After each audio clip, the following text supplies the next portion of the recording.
Yo, what's up, everybody? Welcome back to Great Ace Attorney. And as you can see, I am the most professional streamer of all time, as I totally didn't forget to change my settings as I hit the scene. But no, in all seriousness, it's so good to see you guys. I hope you're doing well on a very different time of day to stream. Sunday afternoon for me. But the Minnesota Vikings are playing Sunday Night Football, so there you go. So instead, if you're on Twitch watching this live, you get a different time. If you're watching this on YouTube, well, then you get to watch this whenever you feel like. So there you go. All right, episode 2. Let's get into it. The streets. Oh. Memorize of the Codic. Okay, this is interesting. Okay, this is where the one case happened. It was a ghastly tale of a winter's night. Another. One What? of an invisible killer Not again. and a crime perpetrated on the pavement along Briar Road. Not again, dude. As the victim lay at death's door, the mystery of just who had stabbed the young lady from behind had been resolved. Oh, okay, yes. But no sooner had my friend saved that Eastern Exchange student from his Oh, what's up, harrowing Keeper? plight, then in the dim, flickering shadows of gaslight did a second bizarre crime rend the stillness of that very night. I dare say most can still recall the sensational headlines of the day. Haunted apartment of death, the condemned criminal's curse, the dread demon of coal gas. Yet, though the great detective had at once discerned the truth upon his arrival at the scene, it only proved to be the overture that announced the rising of the curtain on a most tragic What's play. up, Tylenol? How you doing? Thank you so much. I appreciate that.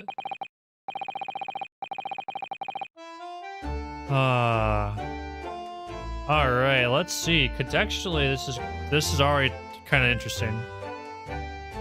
My name is Ryunosuke Naruhodo. I'm a fledgling lawyer just starting out on my journey. 6 months ago, I arrived as a visiting student of law, having made the long voyage across the sea from the Empire of Japan to here, London, England.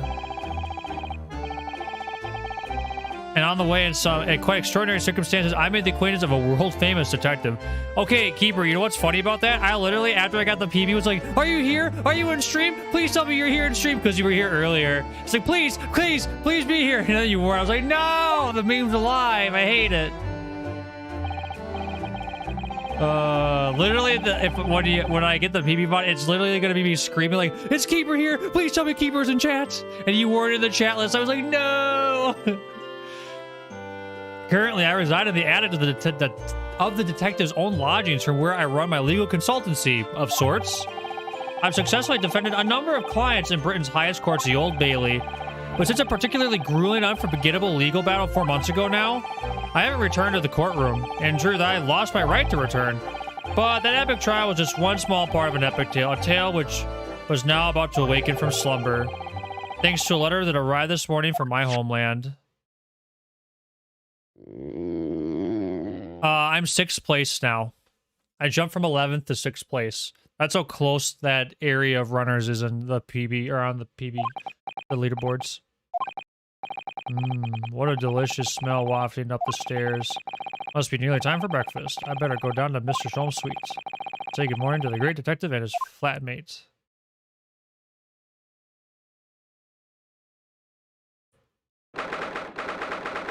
See, the best part about that PB was that the RNG was actually worse. Ah, Bruno, good. I was just about to call up to you. The bacon's ready. Good morning, Iris. It smells delicious as usual. Before we eat, though, I have some news. I had a surprise this morning. Shh, not another word, Mr. Naruhodo. This could be just the abstruse saying for my pre-breakfast stagnation repelling mental stimulation, my dear fellow. Oh, he got his machine back. Morning to you too, Mr. Sholmes. Ah, yes, I see. So that's it. The truth is as clear to me as day. My faculties of observation have revealed it again.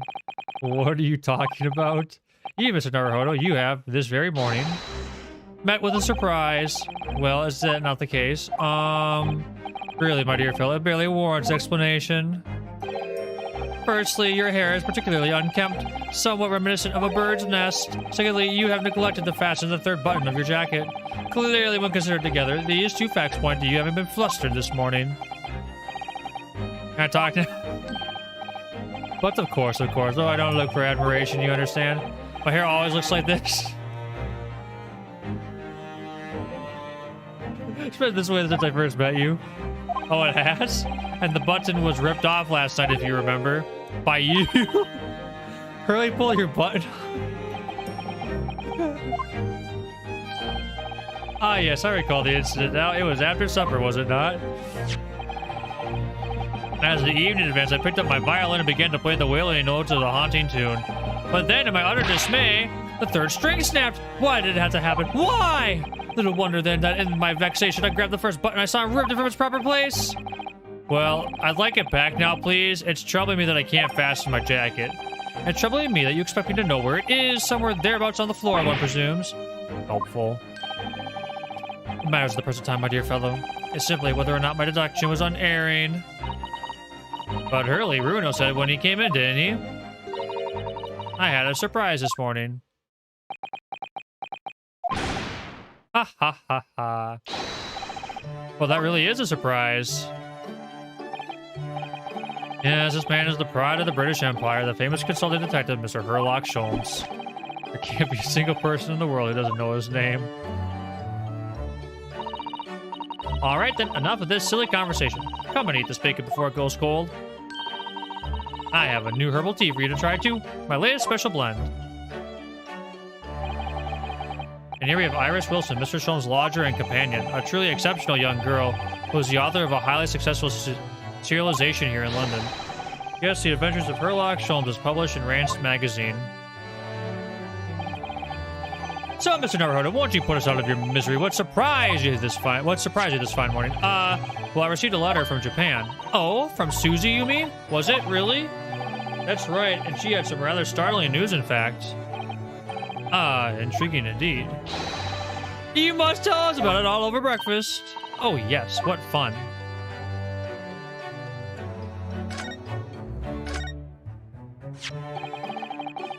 This is the letter that arrived from Japan this morning by International Post. Oh, I can't even examine it. Oh, how lovely! Look at Susie's beautiful writing. I wish I could read it. And how is your judicial assistant faring, may I ask? She's very well, thank you. In fact, according to what she's written, she actually appeared as a lawyer of the Japanese Supreme Court and won a case. Really? Oh, isn't she wonderful? I cut above your good self, my dear fellow. I've won cases too, you know. Apparently, Mr. Natsumi appeared in the trial as a witness. Natsumi. No, I don't recall that name. Of course you do. We helped the man twice. You know, in those 2 cases that took place on Briar Road 6 months ago? We didn't do 2 cases. All right. We're about to go into the past, methinks. Ah, the mustache twitchy man with the somewhat feline eyes and the mustache. He didn't have 2 mustaches, Hurley. Yes, who could forget those 2 cases? They made a very deep impression on me. Although I must confess that the details are a little hazy now. Very deep impression they made on me, clearly. So what was this startling news penned by Miss Susato? Do you remember the case of the haunted lodgings, Mr. Sholmes? Ah, yes, it's very interesting, you know.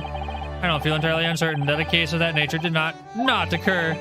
He's totally forgotten then. Anyway, in her letter, Miss Susato asked that we read over her case notes again and investigate further. So it took place half a year ago? For what purpose? It was something that Mr. Natsumi said to her, apparently. He suggested that the real reason why she was called back to Japan so suddenly might have something to do with that case of the haunted lodgings. Oh? On Mr. Natsumi's return to Japan, Miss Susato's father questioned him about the case, she says. And something Mr. Natsumi said appeared to trouble Professor Mikotoba, prompting him to send that telegram. That case? Yes. It was very strange, wasn't it? Yes. Why do I have the McGilded music? And I had compiled the whole story into a nice, neat manuscript ready for publication too. But then Hurley here was all funny about it, remember? He was very mean. That's right, must not be published, he said, very mysteriously as well. Really? I said that? Are you sure? Perhaps know something about it as well, Mr. Sholmes, about why Miss Susanna was suddenly told 4 months ago that she had to return to Japan. Wait, I thought I wonder if the Hound of the... Never mind. I'm not really sure how that would connect. It's been 4 months now since we waved Susie off at Dover. It was such a shock, wasn't it? The way she just suddenly announced that she had to go back to Japan. Indeed, it was, due to a telegram she received from her homeland, I believe.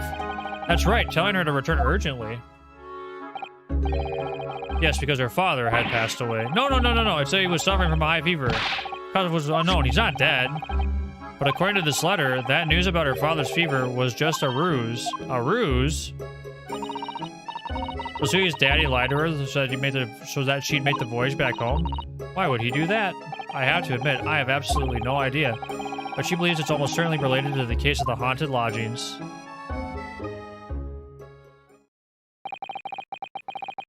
Summoning her back to Japan so suddenly like that. I wonder what Miss Susawa's father is hiding. Really, do you know what it's all about?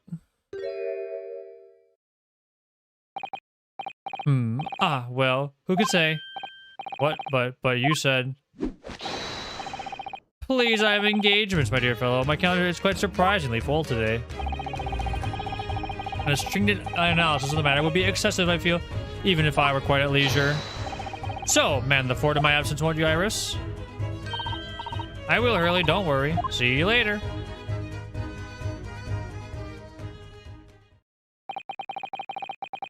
You scuttled off rather quickly there. I think perhaps Professor Mikotoba isn't the only person hiding something here. Saseki-san was involved in 2 cases, but only one of them was forbidden from being published. Why, of all people, Mr. Sholmes? Aha, I found them at last. Iris, are they... The notes about the case. That's right. Susie and I compiled them together. Case of the Haunted Lodgings. Do you want to read them, Bruno? Absolutely. Thank you, Iris. I have no idea what secrets could still be hiding in the shadows of this case. Perhaps if I read the notes over again, something will come to light. That's the spirit. We never actually did this case in the first game, and so Iris had decided to read over the case notes again together. Everything from what happened to our investigation and that fierce battle in court that followed. Reliving every detail. I just need to find a clue. I have all the time in the world. Because, of course, I'm no longer allowed to practice law in the courts of Great Britain.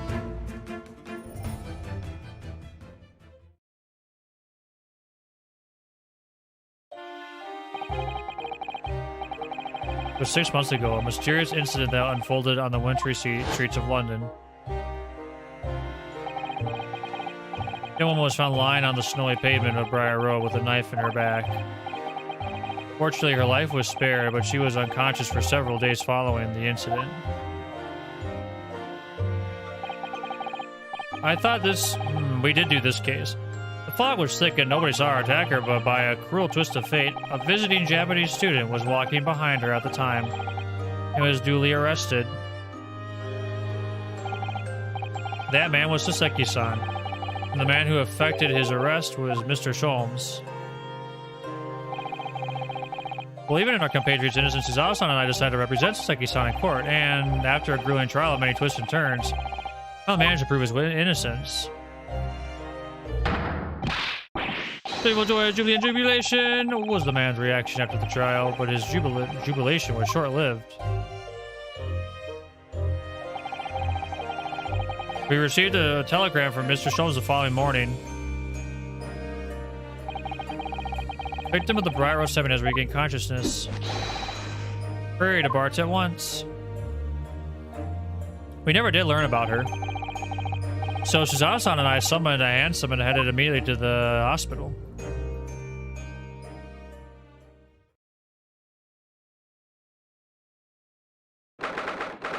Why is there a rat in your hospital, bro? That's not good. This is bad sanitary practices. Excuse me? This is not okay. There you are at last. Good morning, Mr. Holmes. I think not. Oh? You're late. What on earth took you so long? Telegram only arrived at 5 o'clock, Mr. Holmes, and it's a 20-minute ride to the hospital. That's right, and it's 5:30 now. I think we made very good time. Time is utterly irrelevant. The fact is, I have been waiting for what has felt like an eternity. Huh.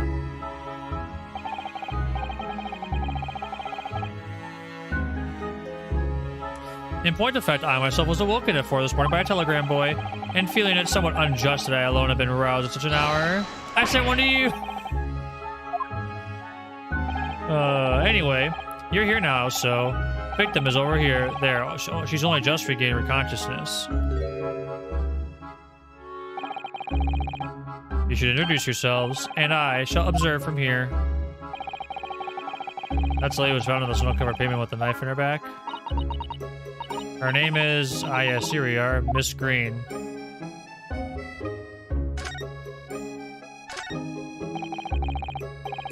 I wonder what figure isn't the most charming, is it? I don't think that's a decoration, Mr. Naruto. It's an artist mannequin, I believe, used when practicing sketching the human form in different poses.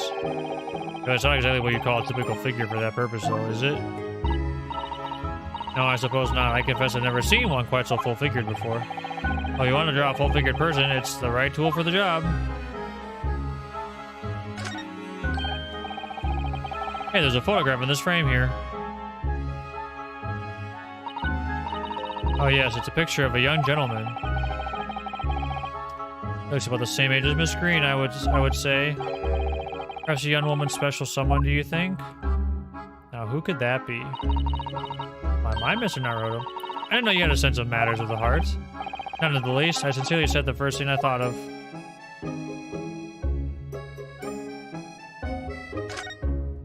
Given the music, this has got to be super suspicious. There are lots of bottles in the cabinet, aren't there? You think it's safe to keep them like that? If you were a patient here, I feel sure you'd take some medicine by mistake when you were half asleep. That is a worry, but at least the cabinet has a lock, even if it's only a flimsy-looking one.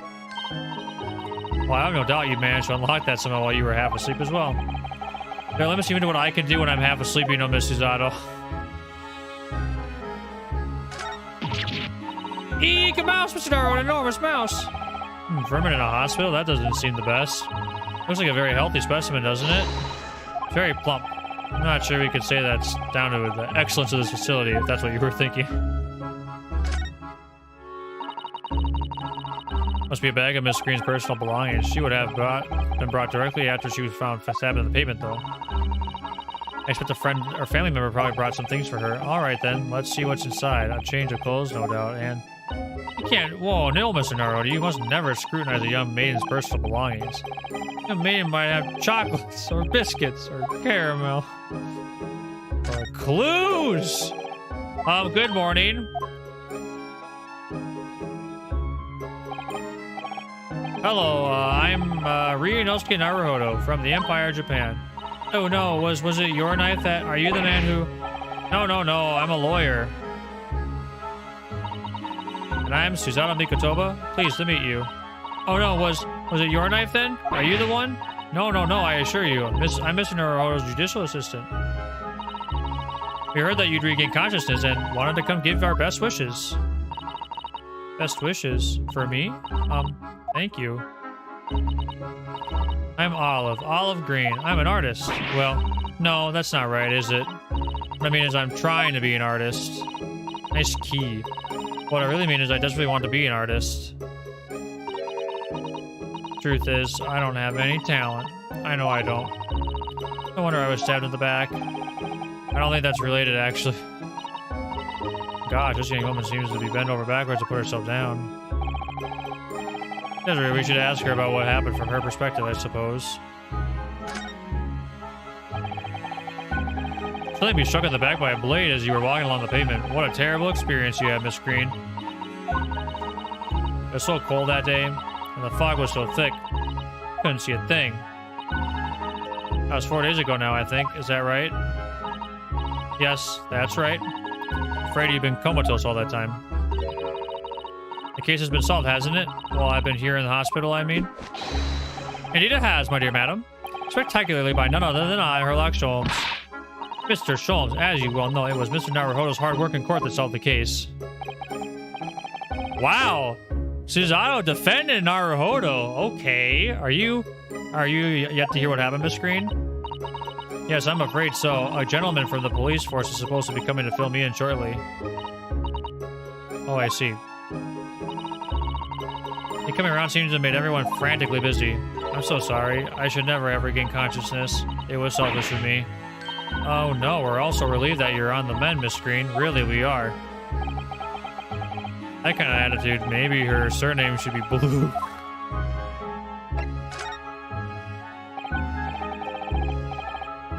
So you're an artist, are you, Miss Green? Oh, no, I couldn't possibly claim that. I'm a fledgling artist at best. I mean, I'm a student of art, really, at the Thorndyke Academy of Fine Arts.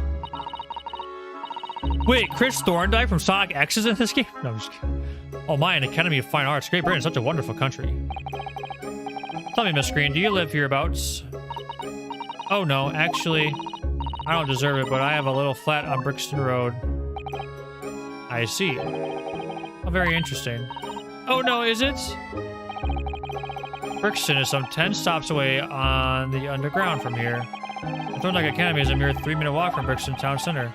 Does that matter, Mr. Sholmes? Perhaps not, but Briar Road is a far less salubrious part of the town by comparison, dwelt in by those of inferior means, including the maleficent Mr. Must. Inferior means, I suppose the Seki-san does fit the bill. It struck me as someone out of the ordinary for a young fine arts student to be walking in such a district. That's all. What's this? She suddenly clammed up. Mr. Sholmes, you should be ashamed of yourself. Prying into a young maiden's private affairs. Ah ha ha, oh dear me, do forgive me. If you don't mind. I'm being discharged shortly, so I need to pack up my things. Oh yes, of course. We won't keep you. Thank you so much, Miss Green. She is sus. She's very sus. Is there a Mr. Narrow Fodder here? Mr. Narrow Fodder. Narrow Fodder now. Well, if you're looking for Naruhodo, the lawyer, that's me, but... Ah, Mr. Narrow Fodder, good. This is for you. It's a message from a Mr. Saucy Nutsbag. Mr. Natsumi sent a message to me? Why would a policeman be delivering a message from Mr. Natsumi? Exactly. What's going on? What's a Scotland Yard constable doing playing delivery boy at this time of the morning? Arg, what are you waiting for? Let me see that. Oh. Well, this is most unexpected. Is something wrong, Mr. Sholmes? Is something wrong, Mr. Sholmes, he says. Have you not seen this note? No, how could I have? It would seem that London's criminals have no intention of letting the great detective rest. A new case calls a case of murder, no less. We must depart at once. Murder? Call a cab. Time is of the essence. But the trouble is, we've yet to read Mr. Natsumi's note. I was thinking we ought to pay him a visit in his lodgings once we did. That will be entirely convenient. Convenient? What do you mean? It's all here in the note, my dear friend. The murder we must investigate took place at Mr. Mustache's lodgings. What?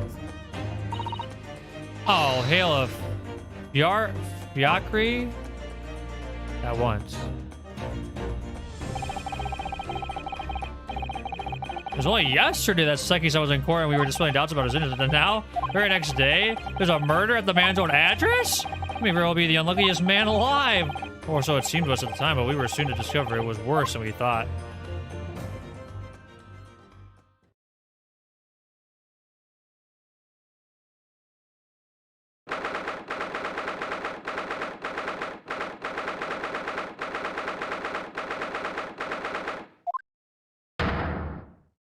Oh, there's the guy.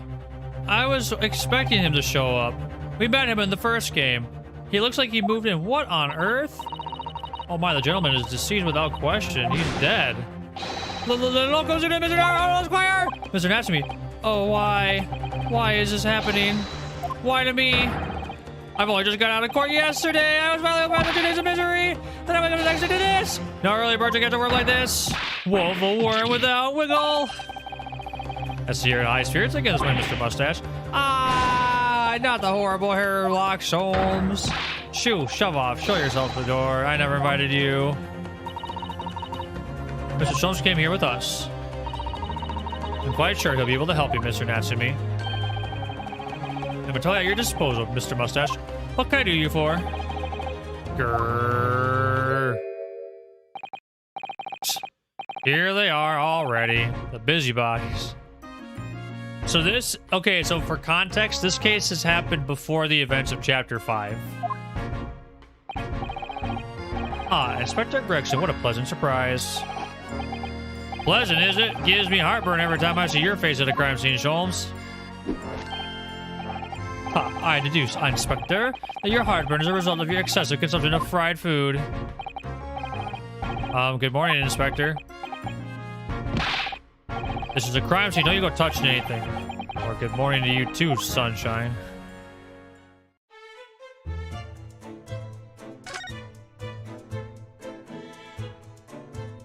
What is this? Oh, as an answer, you're gonna mess with the crime scene. No, I just wanted to look, that's all. No chance I knew your kind. You'll just mess it up by looking at it. Someone's in a bad mood. There's really some bad air in here, isn't there? Ha ha ha ha ha. Alright, it sounds like I'd better talk to the inspector first and try to curry some favor.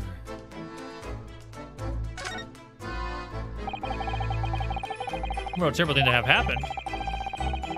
Well, it's been 3 days since I was arrested for the incident of the pavement outside.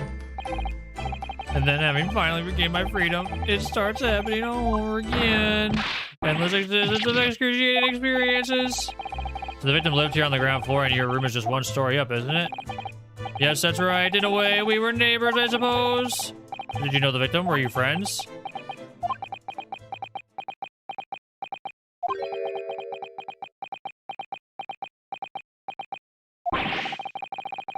What's the man with Saseki-san now?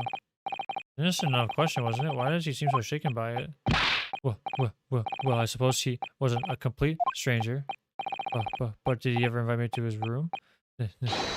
Never! On my honor, I swear it. What an extreme reaction. Probably wishing you never asked now, aren't you, Mr. Naruhodo?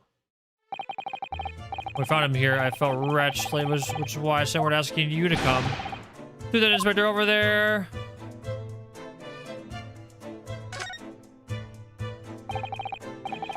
Inspector, what was the victim's name? Who was he? Mr. William Shams.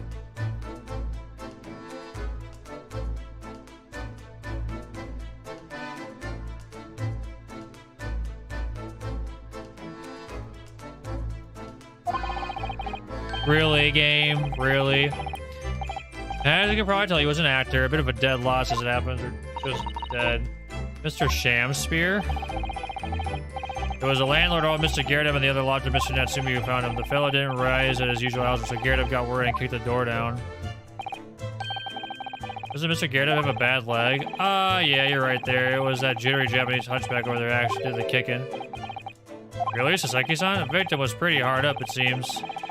We've done some time inside for pretty crimes. He had no money, no place to go, and no friends. The only acquaintances were the people in this house. Miserable life, and a miserable end to it.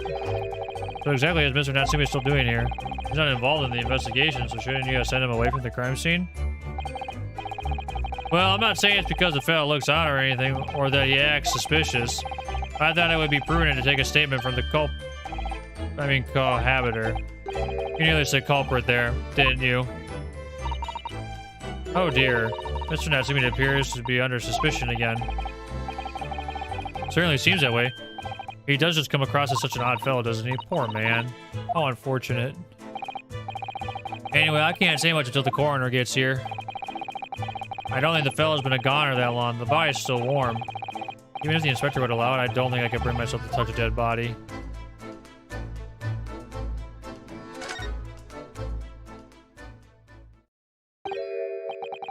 Mr. Sholmes, what are you doing? You need only to observe to know it, my dear fellow. Investigating naturally.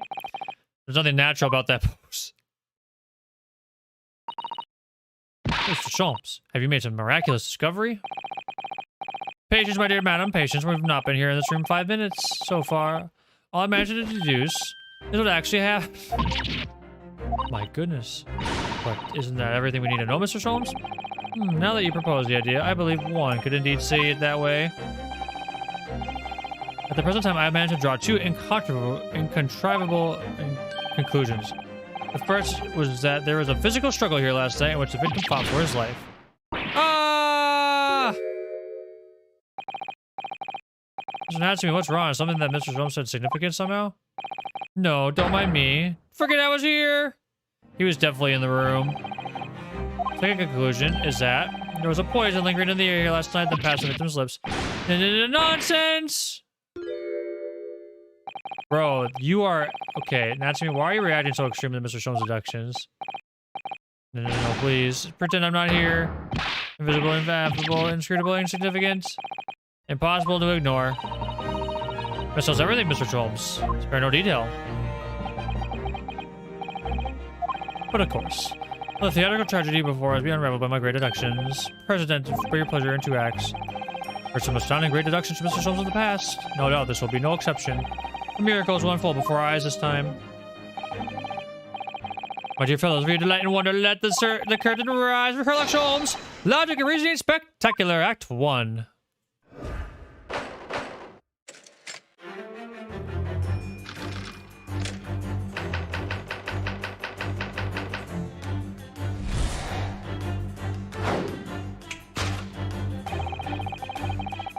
Careful observation of the victim reveals the events of experience that's the festival room last night.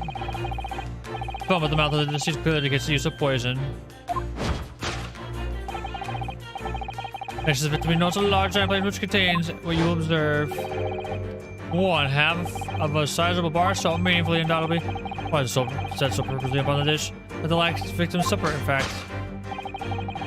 Could be that the man was about to eat it. Of course, the fork reveals the answer.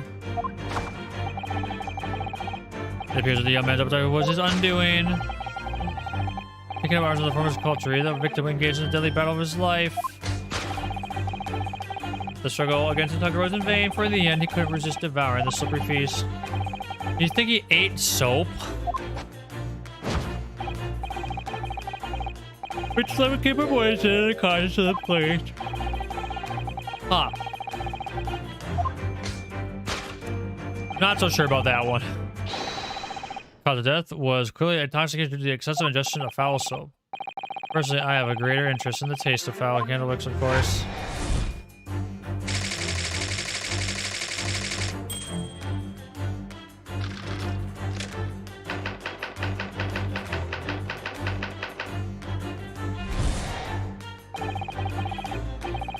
Cause of death identified. We proceed to Act 2, where we ponder the next question. Was it suicide or murder? The audience recalled that the death occurred during the victim's last supper. Did the man die and die alone? The single teacup suggests the answer. To draw a conclusion on such meager evidence would be foolish, however, certainly careful criminal would have absconded with his own cup to recover his tracks. Well, I'm going to lift the veil of doubt to my dear fellow. Indeed, what reveals the answer, of course, is the broken lock. The forcible now at the time of the incident, this door was locked. The sole key was in the victim's pocket. In other words, when the victim consumed the poison, he must have been alone. And then with his inferior, someone went out with an inferior sense. But that there was our kid aroma lingered the other victim met his end, in tragic solitude, to comfort only the fact that his soul was well cleansed on his way to the hereafter.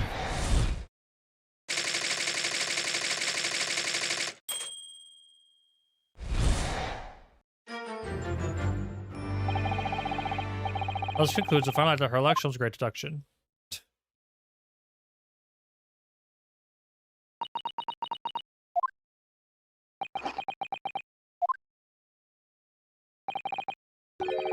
There's just one thing, Mr. Holmes. You're supposed to identify just one thing, aren't you, Mr. Naruto? Pray, what concerns you? Well, no matter how hungry he was, do you really think the man would have eaten soap? But apparently this man had barely a penny to his name. Is it curious, and the one so destitute soap can suddenly appear quite irresistibly appetizing? How extraordinary. In truth, I have tried a little soap myself in the past. You've eaten it, you mean? My dear fellow, it was some time ago now. My postulation was that would cleanse my guts. And did it? as I writhed in agony on the floor and split the contents of my stomach. Yes, I believe it did. Fear saw me, evanescent soap is quite poisonous. It's an unpleasant taste and leads to great discomfort. In summary, I cannot recommend it. Believe me, I wouldn't eat it, even if you did. There's something that troubles me as well, actually. Oh, what's that? Mr. Natsumi. I couldn't help noticing him shuddering and quivering out of the corner of my eye. Almost as if Mr. Sholmes touched a nerve somehow. Nonsense. The Clenched Teeth episode didn't last. I think judging by Mr. Natsumi's reaction, the great detective's deductions may need some gentle corrections in order to reach the actual truth. Sholmes' observations and deductions are sometimes a little too sharp.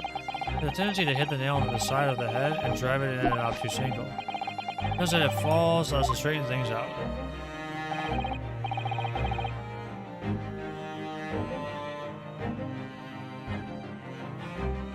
Alright then, let's see what we can do. Yes, you must pick out the key words of Mr. Sholmes' quite brilliant deductions, and discreetly exchange them for something that makes a little more sense. We can do that. I'm sure we'll arrive at what Mr. Sholmes meant to say in the first place. In that case, are you ready for the second performance of the day? Let's go, my dear fellows. For your continued delight and wonder, let the curtain rise. Sherlock Sholmes, Logic and Reason Spectacular Act 1.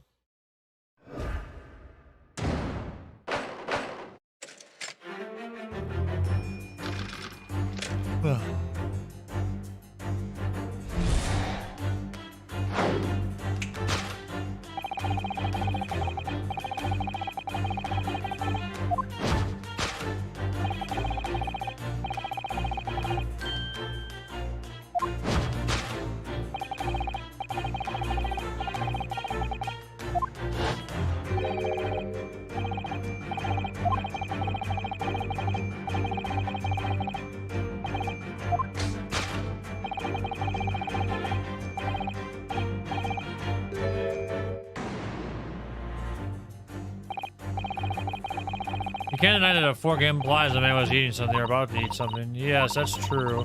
In order to decide to eat some soap, I should prefer to use a fork than to attempt it with the chopsticks. Of course, only half of the bar of soap is left on the plate, but might there not be some other explanation? Something material that proves whether or not the man really ate some soap?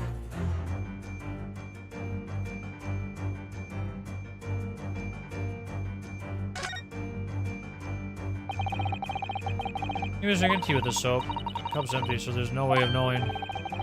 How about this for an idea? Perhaps the cup was full of water. He was dissolving soap so he could gulp it. Please remember that he may not actually have been the soap lover that he's been made out to be.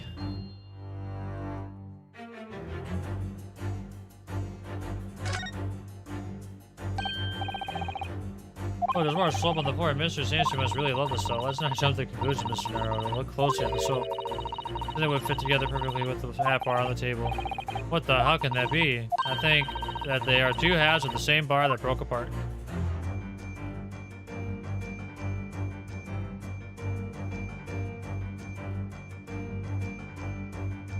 Take that!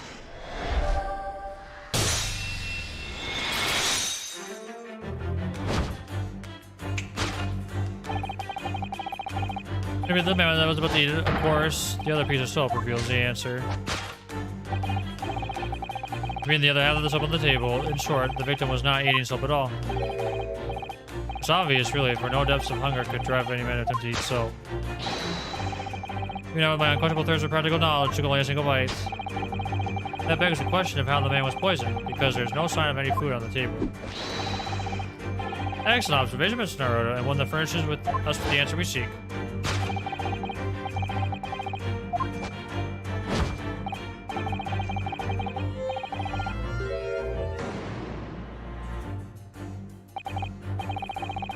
Sholmes is still pushing the soap argument.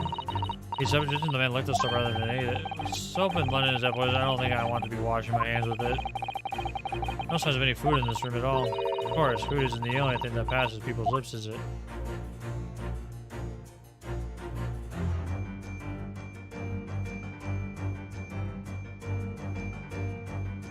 Take that!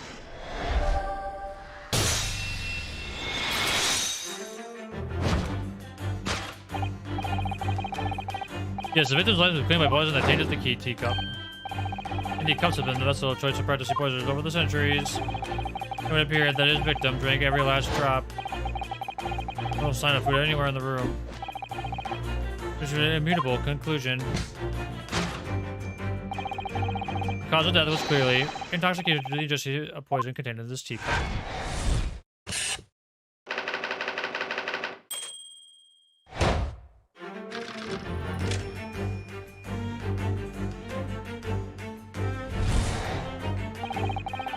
Excuse me.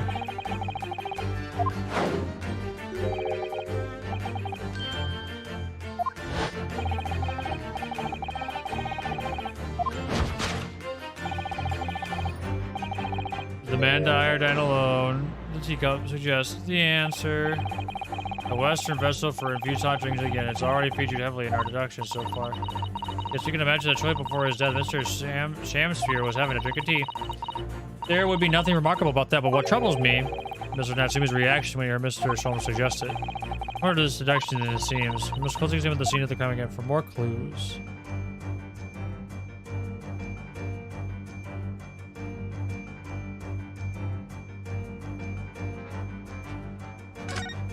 What is this?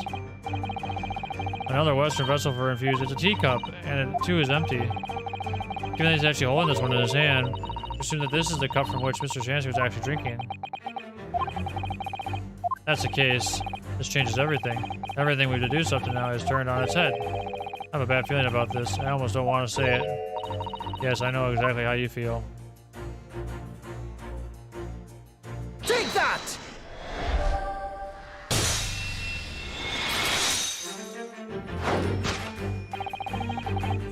Did the man die or die alone? The other teacup suggests the answer.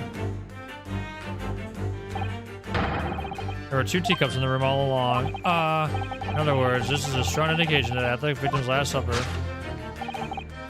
there was a guest present. At the very least, we can say now with certainty that somebody else was here in this room last night taking tea with the victim. What are you talking about? Utterly unbelievably, unjustly, unreasonable. To draw a conclusion on meteor evidence would be foolish, however, certainly, in which case, what can we deduce about this possible guess at the table? Well, allow me to lift the veil of doubt to my dear fellow. You know exactly what was in the room at the time of the victim's death? Indeed, what reveals the answer, of course, is the broken lock. I like where this seduction's going now. I'm afraid it's too late to go back to the Aslan days of eating too much soap. The day of the guest who was here last night and the victim passed away is something I have a very bad feeling about. But you can try to ignore your feelings, but you cannot ignore the truth. I suppose not. Time to look around again.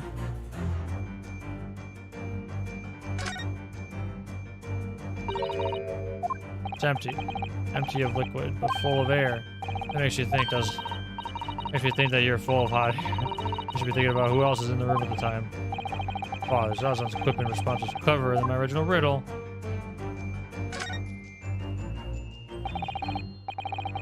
First one seems that this is the only things in the room with the makeshift stage of the costume. I overlooked those 3 books initially. Wonder what they are. Let's see. The titles read: The Picture of Monsieur Lacroix, Canterbury Earrings, and A Meal for a Gabaroo. Wait, I'm sure I've heard those titles before. This would be an incredible coincidence, but they're the exact same 3 books that Mr. Natsumi purchased the other day. What? Yes, on the day on the unfortunate incident when Mr. Green was stabbed.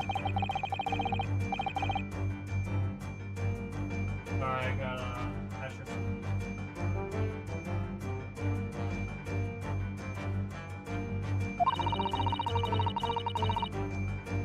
Now these 3 titles are in the room of the victim, yet Mr. Natsumi claims never to have been here before. What's up, escorts?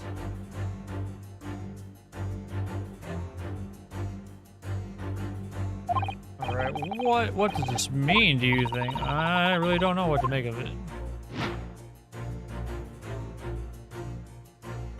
Take that!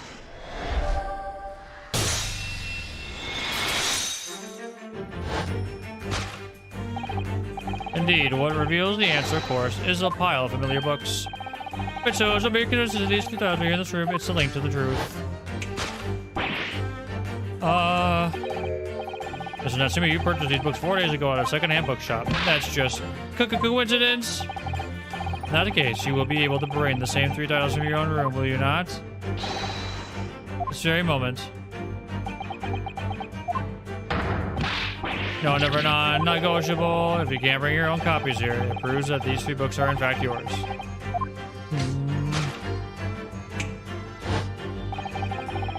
I purchased the books 4 days ago and returned to your lodges. You were arrested the very next day. You conceivably have brought the books here on that evening, but you never mentioned that. In other words, you could only have brought these 3 books here to the victim's room.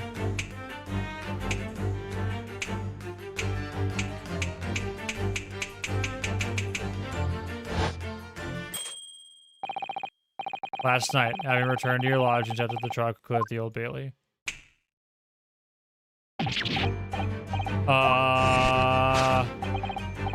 In short, there is only one possible conclusion. The victim died here in this room last night as a result of poisoning. The same night, the victim had a visitor. That visitor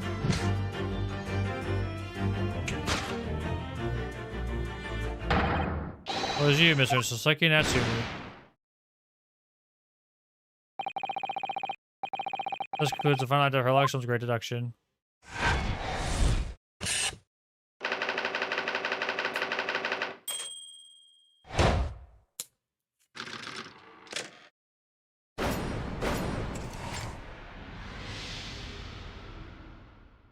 Let's go!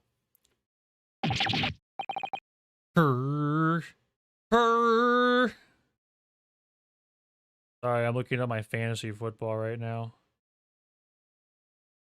My team is actually doing quite well right now.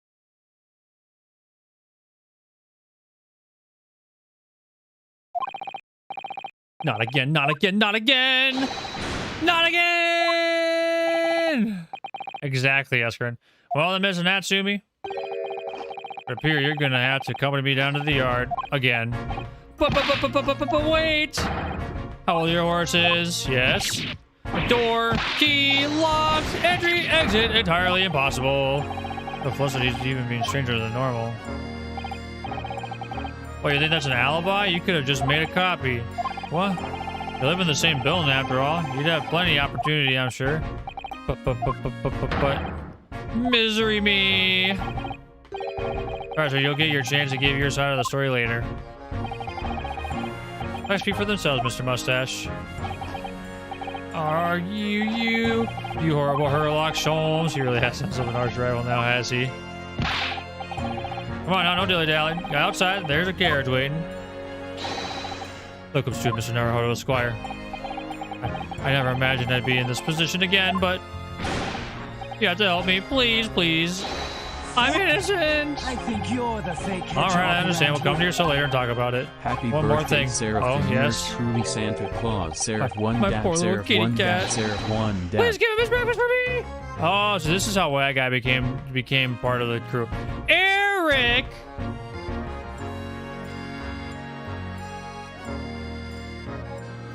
It's hot. With more false claims about when my birthday is. Nonetheless, thank you for the 41 months, Eric. It's good to have you back on the Sarah Squad. You're amazing, my friend. Thank you so much for the support.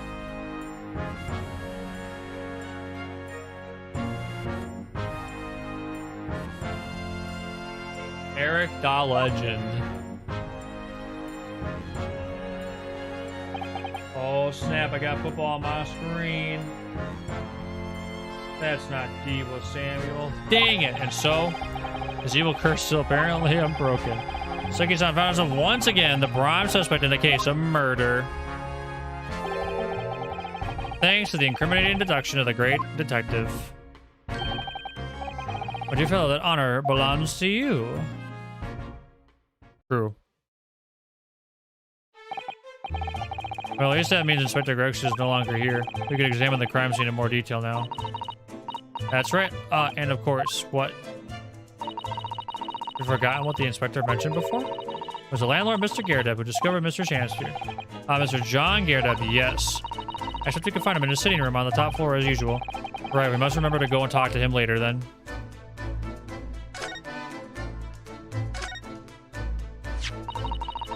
What's this? Looks like part of an envelope, I think.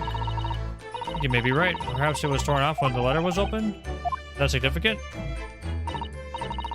Well, it's a little out of place, perhaps, when you look around the room. No sign of a letter or the rest of the envelope, in fact, is there? Ah, she's right. Yeah, here we have the torn off end of an envelope. It strikes me as unusual. I agree. We better take this, just in case.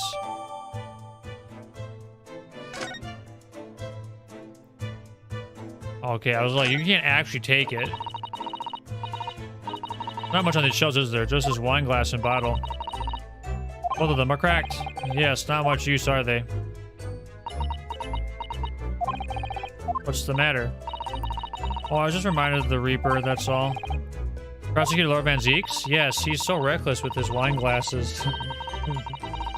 I think it's a way that he should donate them to the needy. You can suggest next time we meet. Look at these extravagant bright costumes. Somehow they look out of place in this room with its grim, shady going-ons. It looks like a king's attire. A king. I've always dreamt of being a king.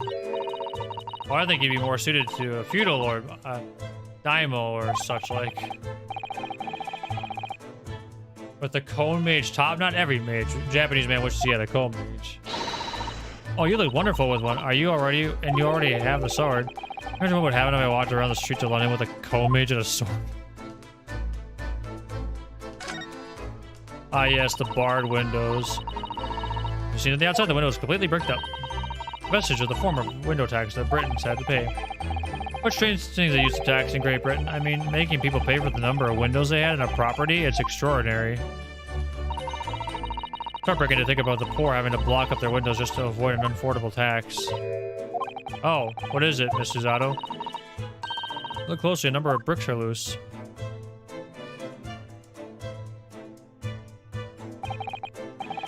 Oh yes, it looks as though an amateur has broken out of them just here. Is Mr. Shamster, did I wonder?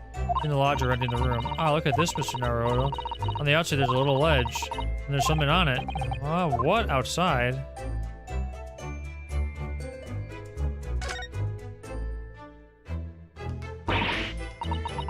It's so cold outside. You can feel it through the gap. Is that more soap? It is snow all last Sunday. It would be cold, but more importantly, what is it on the ledge out there? What are those snow-covered lumps? More bars of soap. Soap? What are bars of soap doing lined up on a ledge outside the window? I have no idea. Pair of them look rather charming like that. That's strange. Bars of soap lined outside the window? We should take one. There are two after all. Oh dear. I suppose we could. Oh, what's this? Look here at the soap. You see in the middle there? There's a patch that's different color. It's sort of transparent, but some sort of fancy design. I suppose only in Great Britain.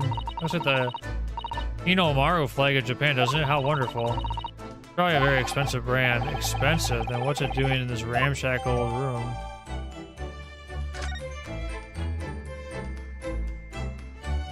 Weird. Here we have another disproportionately large machine. This looks like a meter of some kind. Ah, this is a gas meter, I think. And then in the district, residents pay for gas as they use it with coins. I see. Yes, now you pointed it out. I can see there's a slide. It looks like it would take a coin. And if you put a coin in here, that's right, that would buy you about 2 hours of gas for lights and heating. If you were a poor person with no money, you'd have to sleep in the freezing cold. Yes, or if you were a scatterbrain with no change because you forgot to exchange your money at the bank.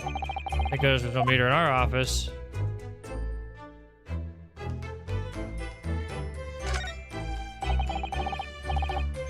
Gas walleye, isn't it? Must be connected to a gas pipe in the wall. Gas lights, a gas stove. London really is a city of gas. Now that I think about it, Mr. and Mrs. Garrett have had an open fire on the top floor, didn't they? Oh, yes, you're right. I don't recall seeing a gas stove up there. Well, I much prefer a real fire anyway. It's so much cozier.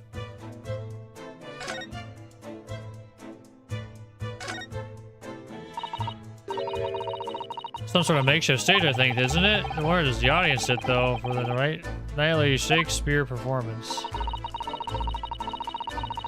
Shakespeare? What about the other. This is, we don't have William Shakespeare. This is Shamsphere. You're not related, perhaps you should set up a workbench in defense of your office. What? You can practice your art every single day. I'll think about it if you promise to don a beard and play the role of the judge. Well, if that would help you achieve your goal, this I have to see.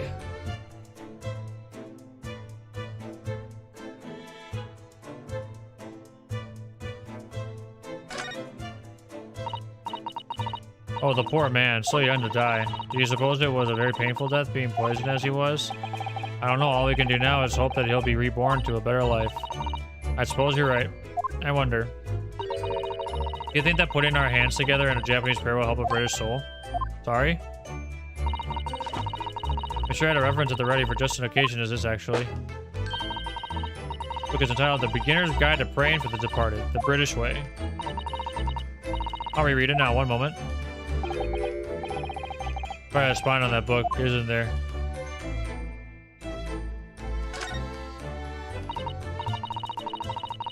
On one of the teacups that Mr. Shamsphere had his guest drink from last night. Oh, good drinking from the Mr. Naruto. There's bitter poison inside. I'm not planning on drinking any, don't worry. Anyway, the cups are both empty. That's true. So one was Mr. Shamsphere's, and the other must be the cup that Mr. Natsumi was drinking from. But the second son was a poison, of course. I could really use some more water, so I will be right back. What did I miss? Ryunosuke got out the murder charges and then they got on a boat. Eric, I hope you're kidding.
Eric, I don't know how much you know. Do you actually not know what happened in the first game?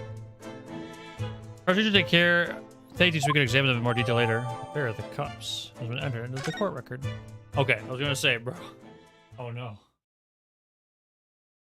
Well, that must have been all the important stuff. So you're having a good snoop around here, eh? Right direction. Back so soon.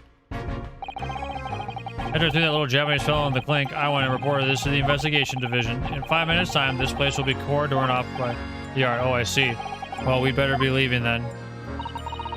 Poor Mr. Natsumi must be feeling very low being back in the cell again so soon, I'm sure. Oh!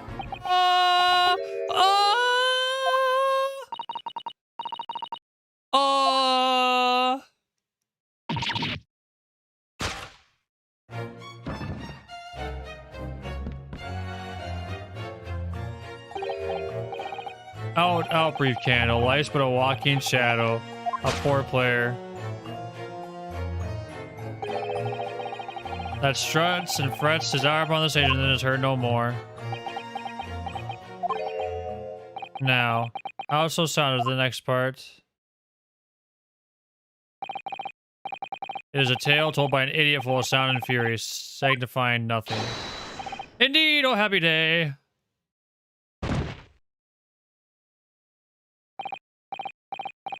Whoa, what? Walking Dead!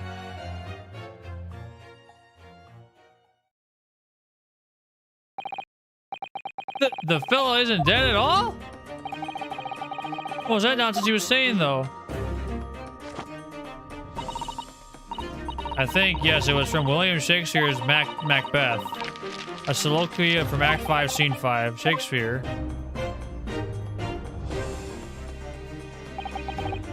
So it was that the victim, Mr. William Shamsphere, came back to life. If the man had indeed been poisoned, it transpired that it hadn't killed him. He was taken by emergency carriage to a nearby hospital for treatment. Detective Gregson evicted us from the scene of the crime, whatever that now was.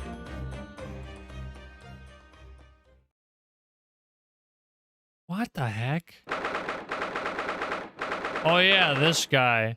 This guy was like, oh, I'm not done with you yet. Whatever you think will happen now. Good question. What a strange situation. Mr. Natsumi arrested for murder, and the victim comes back to life. I think perhaps the victim was never dead in the first place. It's very likely that Mr. Zanster did consume poison as we deduce.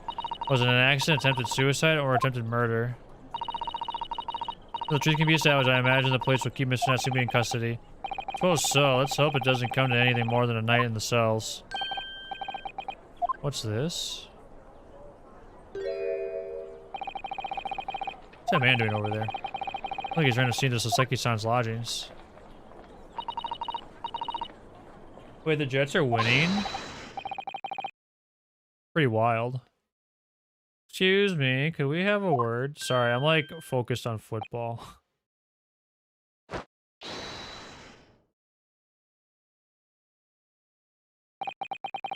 He just ran off. That guy is absolutely the culprit.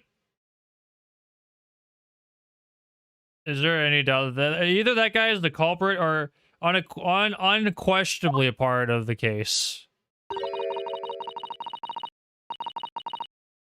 I feel sure I've seen the man somewhere before. Where was it?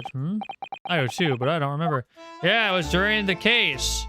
It was literally during the case.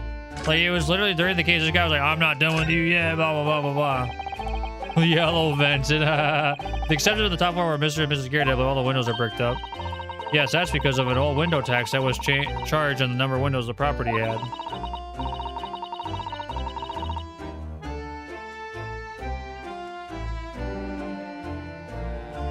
In order to pay less tax, the poor members of society would fill many of their windows, but the tax has since been abolished, hasn't it? So much could all be opened up again, surely. Unfortunately, it would appear that the residents of this district can't afford to pay to have the work done. Yes, that is a sad state of affairs. For people like poor Mr. Natsumi who have to live all cooped up in a windowless room.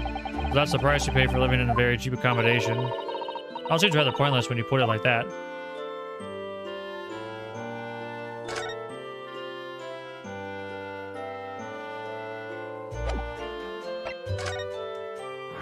Let's see. Let's go to...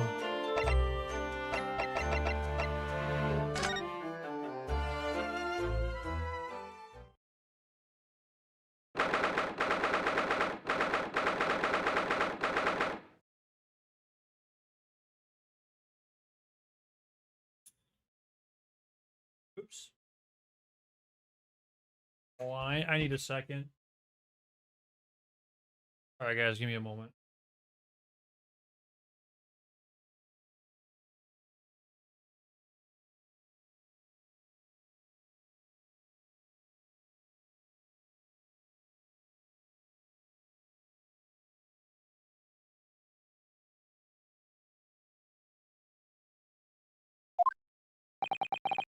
Here we are again, the eccentric landlord's eccentric floor abode.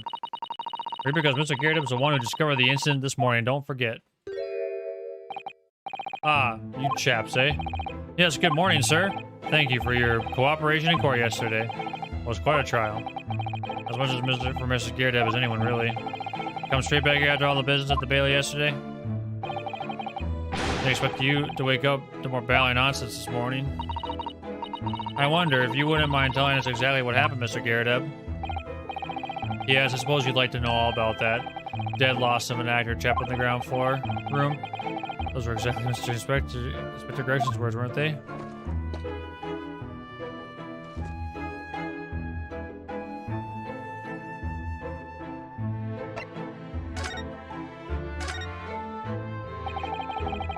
Must have been a real shock for you this morning. I hear that you discovered what had happened.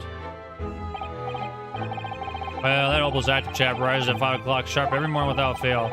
At 5:30 this morning, he still hadn't lit the gas. I went down and knocked on his door, but no bally answer. That's when he broke into his room by kicking down the door. Well, I call him that rum-looking Japanese chap to do the grunt work, of course. Wasn't it a little premature to kick the door down? The man could have just overslept by half an hour. There, true, Mr. Naruhodo. If 30 minutes oversleeping warranted such... Behavior? I'd kick your door down every morning. Well, you know, better to be safe than sorry and all that. Why is he want what? He's mad that he didn't pay the gas? Except that it was a sorry situation indeed that you found on the far side. Okay. He was literally a jury in a case that happened after this, so there's no way he's the culprit. His name is Mr. Shamsphere, I believe. Is that right? Yep, William Shamsphere. Took the ground floor room 3 months ago now. How did you describe him? Oh, yeah, we're destitute. Destitute? Well, let's face it. The redeeming feature of that room is the cheap rent. Anyone wanting to live in a place like that is either broke or has a bally of screw loose. Hard to choose which category Saseki-san would fall into. Mr. Naruto, that's a little rude. Been research as well. Research? Into what? Shakespeare, of course, Shakespeare. Read a few plays of the old bard myself, you know, Romeo and Hamlet and all that. William Shakespeare is England's most highly regarded classical playwright and author. Known as Sao in Japanese, as you know. Many of his works have already been translated. It's incredible that Shakespeare was shortened to Sao, though. Someone was too heavy-handed there. There were a lot of costumes in the victim's room, actually, weren't there? Of course, Mr. Natsumi is a scholar of English literature as well.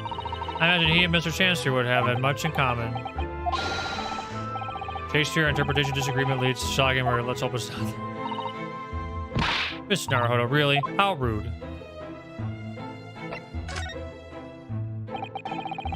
After Mr. Natsumi's trial yesterday, you came straight back here, I believe, didn't you? Did you notice anything strange between then and this morning? Well, now, it must have been about 6 in the evening by the time I got home. The sun was coming out rather heavily as I remember, and it was completely dark already. I feel the after chap was out at the time. Scared to have noticed there was no light from his room or something, I suppose. Couldn't some of the energy for anything much, so I just sat in front of the fire up here. It was after 8 before Shamsphere got back, and then the chap was up until past 1 in the morning, I'll have you know. Suppose you managed that sometime after that. I was asleep by then, so I'm rather in the dark there. Well, thank you. That was illuminating. Everything alright, Mr. Zato? Well, I was just thinking it's a little strange, that's all. Garrett, Mr. Garrett, you're up here in your room all evening, if I've understood correctly. Not a big fan of stairs, not with the blasted leg. Then, how is it that you seem to know? Precise movements of your tenant on the ground floor, I mean. Ah? Very good point. I can't imagine that you could hear noises from the ground floor all the way up here. Does this old man like to spy on his tenants? Is that it? I say, I know what you're thinking. It's a bally outrage. I'm ex-military, don't you know? I don't go around spying on my tenants. Why would I? How did you know, Mr. Garrett? It's the gas woman. The gas tells me everything. The gas? What on earth do you mean, sir? How can the gas tell you anything, let alone everything? As you're probably aware, the gas is supplied to the building by pipes. Yes, I'd more or less worked that out. Every room in the building is connected by a single pipe with the gas main outside. The gas company supplies gas to properties via the main. Yes, I understand that too. Let me see if I can explain. Let's say I was to light the gas lamps up here. What do you suppose would happen? Well, obviously the room would get brighter. Exactly. At the same time, lights in all the other rooms of the house would dim for a moment. What? They dim? Why? Perhaps it's because when you light a gas lamp, it briefly uses more gas than usual. That reduces the amount of gas in the pipe where the other lamps are connected to it. That might explain why the other lamps dim momentarily, mightn't it? Yes, of course. Everything's connected to a single supply pipe. That's supposed to happen, though. It sounds rather undesirable. Good point. Fact is, the gas company's pipes in these parts are pretty hopeless, long worn out. Barely got any gas in them to start with. Opposites are also true, of course. Extinguish the lamps up here and they go brighter from the rest of the house. Ah, I see. So by watching the flickering of the lamps in one room, you can determine what's happening elsewhere. You've got it. Well, of course, because the people came back in the evening before they go to sleep at night. What they're guaranteed to do is either light or put out the lamps it fires. Clever. Point of fact, the room on the ground floor and the one above it use slightly different amounts of gas. By watching the lights in here closely, I can work out almost exactly what's going on in the whole house. Gosh, that's fascinating, Mr. Garrett. Absolutely fascinating. Well, nothing to it, really. I can't really see that it's going to help us with the case either. I'd like to know. Mr. Garrett is so interested in what his tenants are up to in the first place. There's more to it than idle curiosity. We've done as much investigating as we can. Gotta go to the prison to speak with Mr. Natsumi again. Good idea. Alright, Mr. Sussman.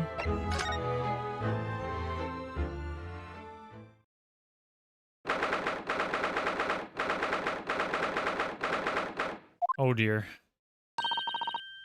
Look, Mr. Naruto. Mr. Natsumi, have the police finished questioning you now? Locum student, Mr. Naruto Esquire. Oh, yes? What is he? Tell me. Is he a ghost? Is he here to haunt me? Let me guess. Talking about Mr. Sholmes? Actually, he calls himself a great detective, Mr. Natsumi, not a ghost. But his diabolic deductions are not of this world. They've left me. Ah, curse! I'm cursed, I tell you. Well, that sort of hurts. Whatever creditors do, Mr. Naruto, you were heavily involved in the deduction, too. Yes, moving on, we have some wonderful news. Oh? The victim that we all thought was dead, he has come back to life again. In the absolute worst case, you could only be tried for attempted murder. That's great, isn't it, Mr. Natsumi? It's terrible! Oh? I'm stuck in this submarine from some silly run into the stick. You didn't you confess you're a killer with a mustache? Constant questions. I'm sorry to hear that. That selfish shyster. Make up your mind. Are you dead or alive? If you were going to come back to life, why bother dying? Look at the wishy-washy. William! You live in the Mr. Shamshi was never actually dead in the first place. Ah, yes, that might make sense. And I'm pleased that he's alive, of course. Our lively debate last night was much fun. I'd be sad to think it was our last. Oh, oops. Mr. Natsumi, does this mean you did see the victim last night? You met with Mr. Shamsphere, did you? I'm not saying another word. I demand to have a lawyer present. Well, who do you think I am? Mr. Natsumi, we need to hear your side of the story. Ugh. Why am I cursed like this?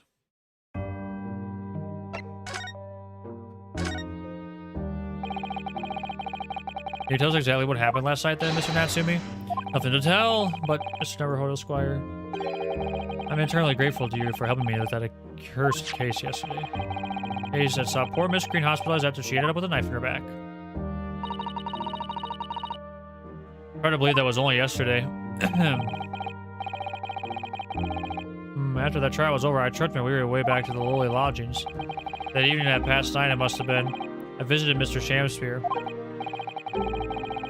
He did go to the victim's room then. As we feared, I didn't do anything wrong. I'd never been to his room before. I was the first time. And what made you decide to go? Bumped into him when I arrived back at the house. We got chatting and it developed into a discussion. We had to go outside, bade him farewell. As it was Mr. Garrett said that the victim went out and came back after 8. We met again later that evening at around 9 or just after when I took him some nice tea I brewed as a gift. Did you brought the tea that had clearly been drunk at the scene then? I suppose you were discussing the works of Shakespeare, were you? Yes, that's right. That's exactly right. Romeo and Juliet. Who was the stronger? It was a delightful debate. Sure. The simulating subject Shakespeare. And the debate became very heated, so you slipped poison to Mr. Shamsphere's feet.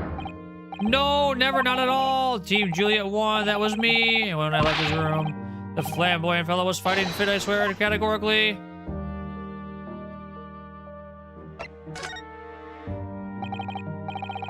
Mr. Natsumi, I would say the same thing about yourself, I've noticed. That you have a cursed existence. I'm sure I mentioned this to you before, but I've been here in Great Britain for a year now. And in that time, I've learned that it's no place for me. It can be very trying to live in a foreign land and adapt to the ways of another culture. Foreigners everywhere I look, and they all stare at me. They all laugh. That's the impression I get whenever I go out. It makes me scared to leave my room. Which is why I become a recluse. But even in my room, I find no respite for my fears. I've moved more times than I can remember, and then 1 week ago, I moved to Briar Road. Why? I mean, why did you choose that place? Doesn't seem very comfortable. The rent is cheap. I have a little money. It spoke to me. The rent? Obviously, there's a reason why it's cheap. Because the room is cursed. Cursed? Cursed how? Previous occupant, the man who lived there before I took the room, died there. Oh no. A young man, but one morning he was found dead and no one could explain why. Okay, that guy must be the person related to Miss Green, who's probably going to visit, like, where that young man was. Surely no one would want to live in a room with a history like that. I didn't. When the letting agent recommended the place, I was wavered. But I want books. Books cost money. A horrible history is a small price to pay. Doesn't mean I can buy more books. I signed the lease like lightning. Rave or blinkers. After I moved in, I didn't get to realize what I'd done. That's how horrible that room's history really was. Oh gosh, was it really so awful?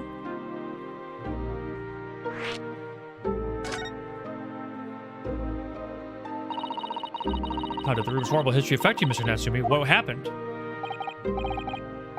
At first, it was just a feeling of beady eyes boring into my back, watching me. I think that might have just been your mind playing tricks on you. No, my mind doesn't know any tricks. It was somebody else. It's been one long nightmare ever since I was given the keys to the place. A nightmare? You've been having bad dreams, you mean? All the souls who've died in that room lean over me in my sleep. Try to strangle me! That's horrible. Now I come to think of it. Happened again last night too. It seemed that Mr. Chancery was writhing in agony from the poison in his body. On the verge of being suffocated suddenly by those miserable spirits in my room. You said we must move out of that room as soon as possible. Yes, you're right. I know it. That's why. I'm already searching for the next room with the history to call home.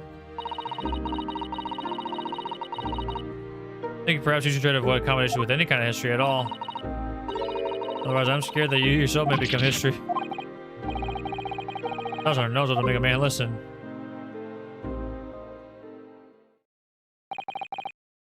Of course, Mr. Lord of the Manor is worried about the curse in the room as well. Mr. Garrett? Yes, he knows that if people keep dying there, he'll never be able to rent it out again. Well, that's true. I, for one, wouldn't go near the place. Ah, perhaps that may explain why the landlord pays so much attention to the gas lamps and his tenants' movements. Because he's worried about their well-being? He does seem to have an unusually keen interest in the amount of gas in the pipes. Must be a reason why he keeps close tabs on the occupants in his rooms. What do you mean he pays so much attention to the gas lamps? Oh dear, no, it's nothing to do with you, Mr. Natsumi. Did you forget I said anything? Oh, you're talking about me behind my back as well. Or is it Mr. Chancery isn't in fact dead at all? Mr. Camarillo is able to tell us what happened. We'll be able to get released. Yes, me, so I do hope you're right.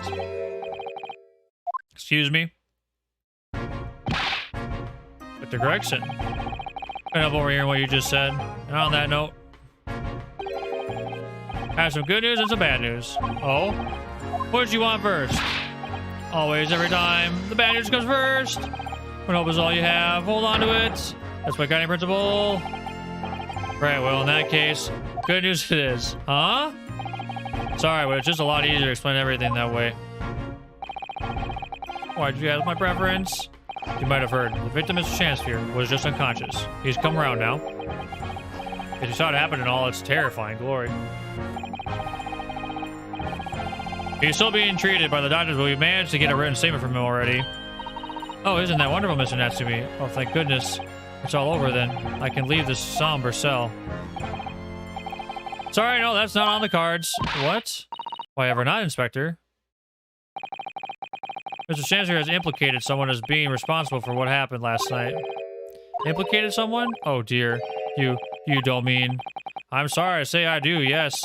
He's pointed the finger at you, Mr. Natsumi. Arg! By sweet poison did he seeketh to end my life. That wicked caitiff, Seki Natsumi. No, so I'm afraid you'll be appearing in court as planned.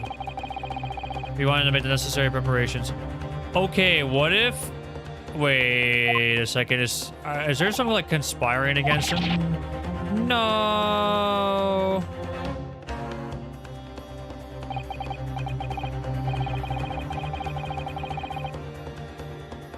Oh, this is brutal. Whether his room was haunted or whether he was just terribly unlucky, I knew I had no choice. The following day, I would represent him in court. To my utmost to break the curse that blighted him.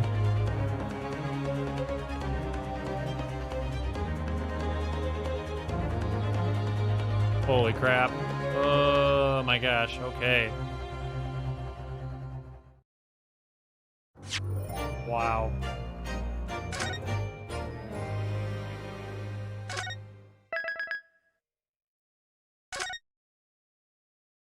Wow. So I know it's pretty early on in the episode, however, because it's a Sunday afternoon and not normally and not like Sunday evening where I normally stream. I actually do kind of want to do some other things today. So I'm going to go ahead and end the episode here. So thank you guys for watching. I know it was a bit shorter, but we'll get back and deep into this case on Thursday. But I appreciate you all for watching. I hope you enjoyed the episode. Have a great rest of your evening. We'll see you next time. Bye.